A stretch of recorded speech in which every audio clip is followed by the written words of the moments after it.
Every Christmas has its own magic, a silent film playing in the frosty air, the smell of pine needles, the tinkling of bells, and the soft light spilling through frosted window panes. This December night was one of those moments, a story begging to be told. Snowflakes drifted gently outside the frosted windows of my apartment, the kind of December night that begged for warmth and closeness. But instead of cozy certainty, my heart was split in two. This Christmas, I had to choose between two women I loved. On one side, there was Holly, my best friend since childhood. She knew me better than anyone, and for years we'd danced around unspoken feelings. Lately, her touches lingered, her laughs carried meaning, and sometimes I swore her eyes told me everything her lips wouldn't dare. On the other side, there was Clara, my girlfriend of almost a year. She was glamorous, bold, the kind of woman who made every room brighter. She loved me openly, fearlessly, with gifts, surprises, and affection that left me dizzy. With Clara, I never had to guess where I stood. But now, the holiday season forced me to face the truth I'd been avoiding. It started at the Christmas market downtown. Clara had her arm looped through mine, pulling me toward a stall selling cinnamon candles. She was radiant, cheeks pink from the cold, laughing as she pressed a sample under my nose. Then, out of nowhere, Holly appeared. She wore her old knit hat, the one I used to steal in high school. Her smile lit me up in a way no candle ever could. "Hey, stranger," she said softly, her eyes flicking between me and Clara. "Didn't think I'd see you here."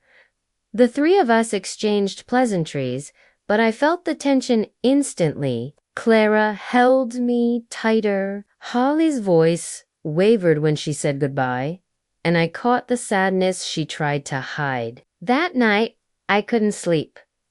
Clara was perfect for me, wasn't she? But why did one look from Holly shake me so deeply? The days flew by, filled with holiday traditions. Clara and I decorated the tree in my apartment, hanging glittery ornaments and kissing beneath the mistletoe. She gave me an expensive necklace, her way of saying, "I see our future together." But the next evening, Holly invited me to her family's annual gingerbread night. We laughed until our sides hurt, our hands dusted with flour as we tried to construct a crooked candy house. When her parents weren't looking, she leaned close and whispered, "You belong here, you know." Her words made my chest ache. By Christmas Eve, my heart was in turmoil. Clara wanted me to join her family Esiligan dinner where she introduced me as the love of her life. Holly wanted me to come to midnight mass, the tradition we'd shared since we were kids. Both invitations meant more than just showing up. They were promises, futures, choices. I stood in front of my closet that night, coat in hand, shaken. My phone buzzed with texts. "Clara, can't wait for tonight, babe? My mom's dying to meet you." Holly, save me a seat at church. Like old times, tears pricked my eyes. For the first time, I realized I couldn't have both. At 11 p.m., I found myself outside in the falling snow. My feet carried me somewhere my heart had already chosen. The church bells rang as I slipped into the wooden pew beside Holly. She turned, shocked, then smiled with tears in her eyes. "You came." I nodded, trembling. I couldn't imagine Christmas without you. The choir began to sing, but all I could hear was the sound of her breath, the warmth of her hand brushing against mine. In that moment, I understood. Clara loved me deeply, but Holly was me. She was my history, my comfort, my forever. The next morning, I met Clara at a cafe. She looked beautiful, as always, but her sharp gaze softened when she saw my expression. "You chose her, didn't you?" she whispered. I nodded, guilt heavy in my chest. "I'm sorry. You're incredibly, Clara. But my heart, it's always been hers." She blinked away her tears, then gave me a sad smile. "Then don't waste another Christmas doubting it. Go be with her. Her grace broke me, but also freed me." That evening, I knocked on Holly's door, snowflakes clinging to my hair. She opened it, and before I could speak, I kissed her soft. Desperate, certain, when we finally pulled apart, she laughed through her tears. "Took you long enough?" I smiled, holding her close. "Merry Christmas, Holly. I choose you always." And under the twinkling lights, between the warmth of her arms and the glow of the season, I knew I had finally made the right choice. My heart swelled with Holly, not because of any grand gesture or perfectly wrapped gift, but because of the quiet understanding that bloomed between us like a flower pushing through winter snow. Our love story wasn't written in a single night, but in countless shared glances, inside jokes, and moments that wove our lives together like a well-loved tapestry. It was a tapestry woven with the threads of friendship, trust, and a bond that time couldn't unravel. As the years spun by, our love deepened, turning into something rich and true, like aged wine or a melody that echoes in the soul. Our laughter echoed in our little home,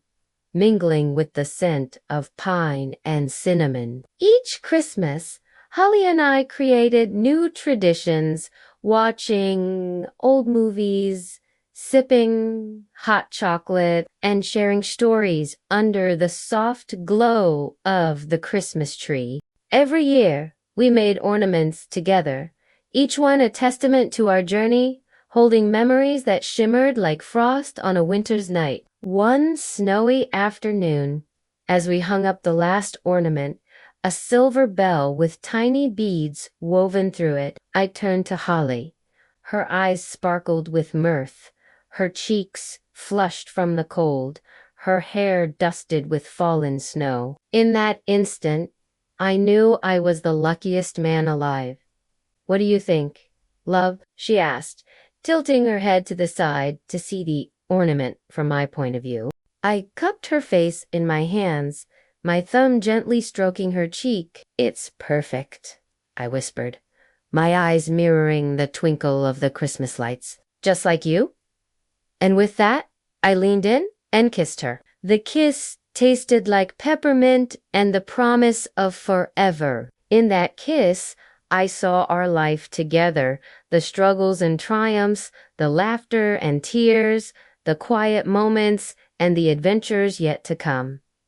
Holly wasn't just my lover, she was my best friend, my confidant, my rock. And as the years painted silver threads in her hair and etched wisdom lines on her face, my love for her only grew deeper. Christmas mornings dawned crisp and clear, followed by cozy evenings spent by the fire with mugs of steaming cider. As the years spun their tailies, our love became a steady anchor in the changing seasons. Holly and I grew old together, our love story written in the lines on our palms, the shared smiles and the comfortable silences that spoke volumes without a sound. Then one Christmas, as the snow fell soft and slow outside, I held Holly's hand, her fingers intertwined with mine, her eyes shining with love and life. "Do you remember?" she whispered, leaning against me as we watched the falling snow, "the very first Christmas we spent together?" A ghost of a smile touched my lips. "How could I forget? You almost chose Clara." She chuckled, a sound like wind chimes dancing in the breeze. "Well, I'm glad I chose you. You make every day an adventure, every sunset a masterpiece, and every Christmas a dream come true. I squeezed her hand, my heart overflowing, and I choose you, Harley, every single day, now and forever.